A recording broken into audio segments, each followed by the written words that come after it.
right, going into another new one here. North-south, not much wind today. 50 feet wide, 2,100 feet long, quite a long strip. Just unfamiliar.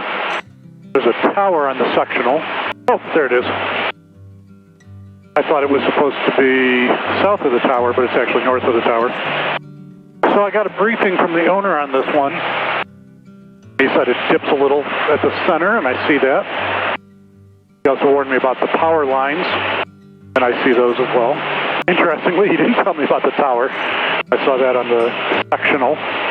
But it really is a beautiful area here, though. A little octagon on a bluff here. I'll have to ask him about that.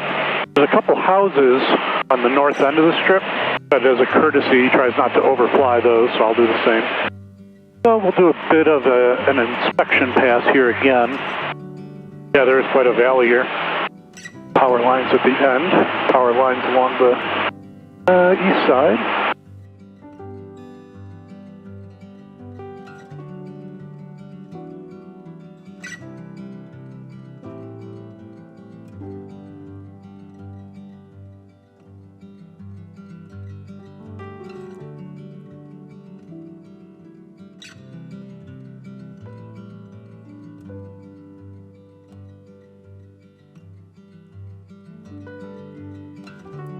Yeah, I don't like the way I did that turn there.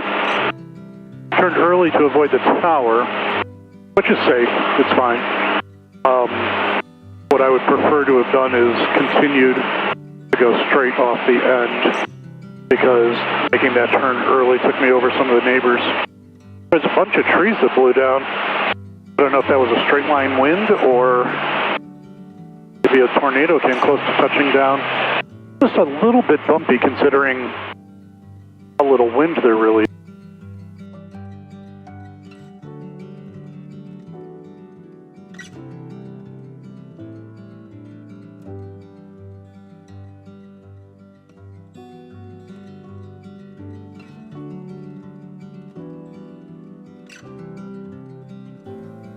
Yeah, that was fun. Winds are light enough that we could go either direction, I think. Trying to be courteous to the neighbors again. We'll go down on their end and get rolling down there. I don't know, 6 of one, half a dozen of the other. I'm going to be putting out a lot of noise down here coming up to speed. The alternative would be go to the other end and take off to the north, in which case I'd be low and loud coming over their house. So I'm not sure what the right answer is here. I guess I don't have to go all the way. Got plenty of runway here. Uphill. Power lines at the end. Here we go.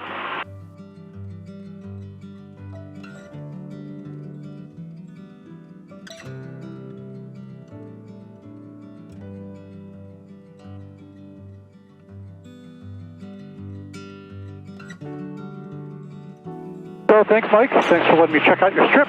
Appreciate it. Now we're going to the farm because it's a partly cloudy day. Summer is here, and the plane needs to be cleaned. So we're going to find a spot and see if we can clean it up. And as usual, when I come at it from an unfamiliar direction, I can't find it. Oh, I've got it now. We're on like a 4-mile final. This angle actually is pretty familiar. Just didn't realize I was going to be quite on this path. This is the path I used to take when I was coming up from Chicago. I think the play on this is going to be to find someplace under a tree to park it. Supposed to get up to 80 today, Fahrenheit. Unguard the beta, bald eagle at the end. I've seen this eagle a few times on that exact tree, so I wonder if it's nesting nearby. There it goes.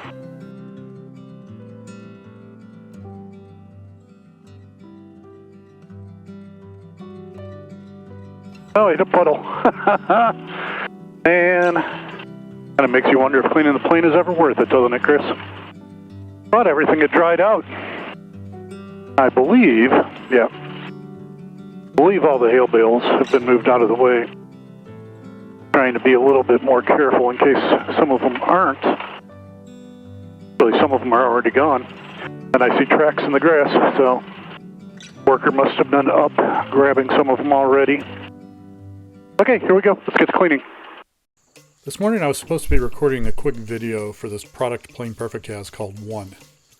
The idea of the video was to show the product on the plane, then clean the plane with it, and show the difference between the before and after shots in terms of how clean it was.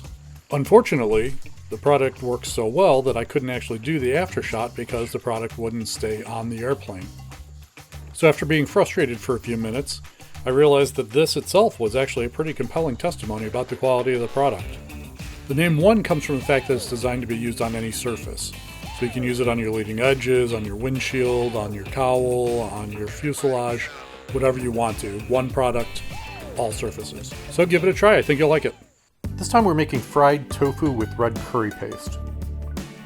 We're starting by getting the wok good and hot with our 65,000 BTU burner and adding some oil in. As is common with wok cooking, we're cooking things in batches to allow different ingredients to cook properly at their own pace, and then combining at the end. So first we're doing some potatoes and letting them fry to a golden brown. This allows the flavors to develop and the crispy exterior to be produced. We more or less continually keep things moving so the potatoes don't stick together. Once they're nicely browned, we're pulling them off the heat and setting them aside while we make the rest of the dish.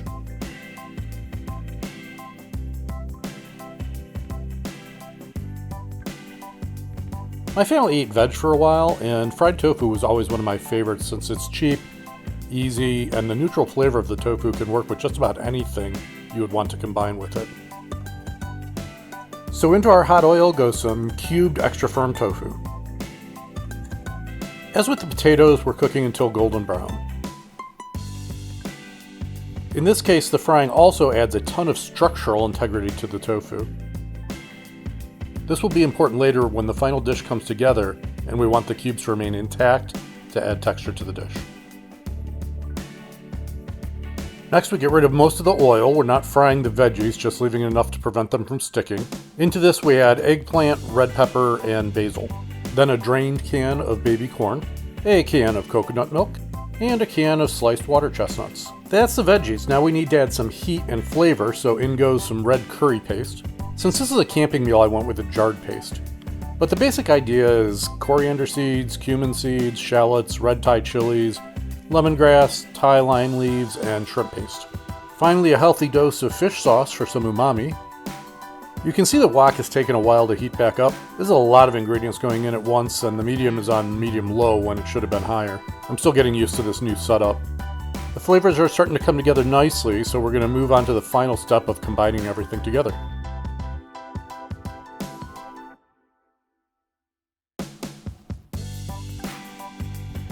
In go the potatoes and tofu we set aside earlier. At this point everything's fully cooked, so we're really just looking to get the flavors blended, heat things up, and let the sauce thicken up.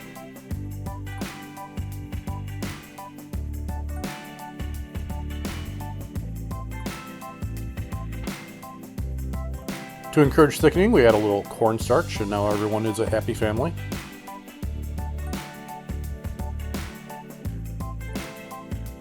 Quick photo for the thumbnail, and it's time to taste. The veggies are still nice and fresh, not overcooked, floppy and bland. The tofu has beautifully absorbed the flavors of the sauce. The sauce itself is rich and perfectly spicy from the red curry paste. So that's all I have for you today. We have some really fun flights in the editing suite right now, including visits to Lakewood Lodge, and I co-host my first fly-in with the Midwest Flying Podcast in Lone Rock. So definitely hit subscribe to see those when they drop, and until then, there are about 100 flying, camping, and cooking videos on this channel to keep you entertained.